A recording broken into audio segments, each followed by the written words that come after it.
Welcome back to our YouTube channel. This is Narayan Rao Kovur.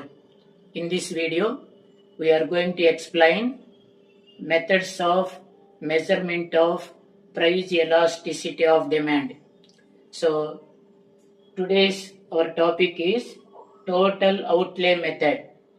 Total outlay method. So, this method was introduced by Alfred Marshall.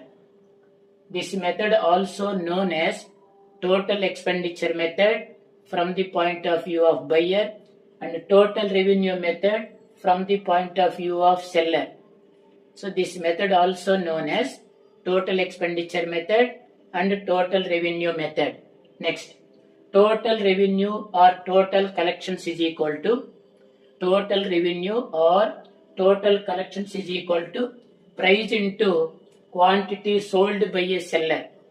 Total revenue is equal to or total collections is equal to price into quantity sold by a seller. Likewise, total expenditure is equal to total outlay is equal to price into quantity purchased by a consumer. So, therefore, total revenue is equal to total expenditure. Total revenue of a seller is equal to total expenditure by a purchaser or buyer. Next, this method, price elasticity of demand, is found out by analyzing changes in total revenue of a good in response to the changes in its price. అంటే price increase అయినా price decrease అయినా total రెవెన్యూలో ఎటువంటి change వస్తుందో total అవుట్లే method explain చేస్తుంది. Price elasticity of demand is found out by analysing changes in total revenue of a good in response to changes in it's price. So ప్రైస్లో కానీ changes కానీ వస్తే total రెవెన్యూలో ఏ విధమైన change వస్తుందో total అవుట్లే method explain చేస్తుంది. Once again, price elasticity of demand is found out by analyzing changes in total revenue of a good in response to change in its price. This is called total revenue method or total outlay method. So it explains price effect, quantity effect and net effect. Total outlay method explains price effect, quantity effect and net effect. Now let us examine first price. Total outlay method explains price effect, quantity effect and net effect. What is price effect? Price effect means rise in price or increase in price.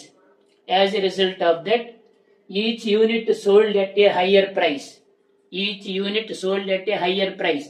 Total revenue increases and vice versa. That means fall in price. Each unit sold at a lower price.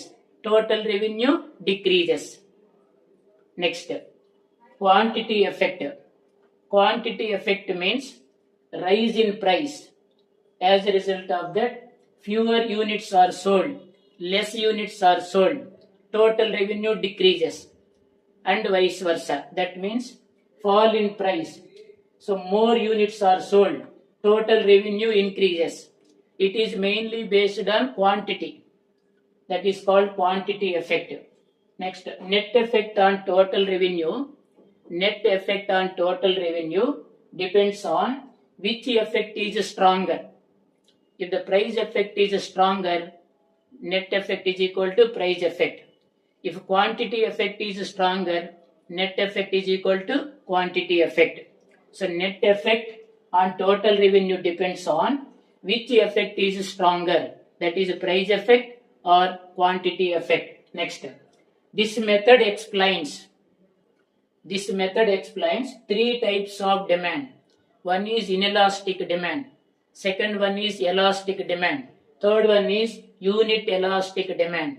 So now examine one by one. Inelastic demand. So EP less than 1. Inelastic demand, EP less than 1.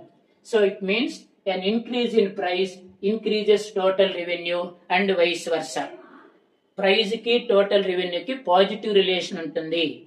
The price increases, total revenue also increases. Price decreases, total revenue also decreases. There is a positive or direct relationship in the case of price and total revenue. That is, percentage change in the quantity demand is less than percentage change in the price. That is, quantity effect is less than price effect. Therefore, net effect is equal to price effect. This is the first case. Second one is elastic demand. EP greater than 1. EP greater than 1. So, decrease in price increases total revenue and vice versa. So, increase in price and decrease in total revenue. There is an inverse or negative relationship between price and total revenue. That means percentage change in the quantity demand is greater than percentage change in the price. Percentage change in the quantity demand is more. Therefore, quantity effect is greater than price effect. So, net effect is equal to quantity effect. Net effect is equal to quantity effect. So, if you observe, there is inverse relationship between price and total revenue, or negative relation between price and total revenue. Third case, unit elastic demand. Unit elastic demand. EP is equal to 1. EP is equal to 1. So, an increase or decrease in price, total revenue remains constant. An increase or decrease in price, total revenue remains constant. Percentage change in the quantity demand is equal to percentage change in the price, that is equal to quantity effect is equal to price effect. Percentage change in the quantity demand is equal to percentage change in the price. Therefore, quantity effect is equal to price effect. If you observe that price increases, price decreases, total revenue remains constant. This diagram explains total outlay method. So, price is measured on y-axis, total expenditure is measured on x-axis. From A to B, so elastic demand, and B to C, unit elastic demand, C to D, inelastic demand. So, it explains only three types of demand: inelastic demand, elastic demand, and unit elastic demand. Inelastic demand, EP less than 1. Elastic demand, EP greater than 1. Unit elastic demand, EP is equal to 1. The main drawback of this method is, so exact coefficient of elastic could not found in this method. So, thank you for watching. Like, share, subscribe and comment.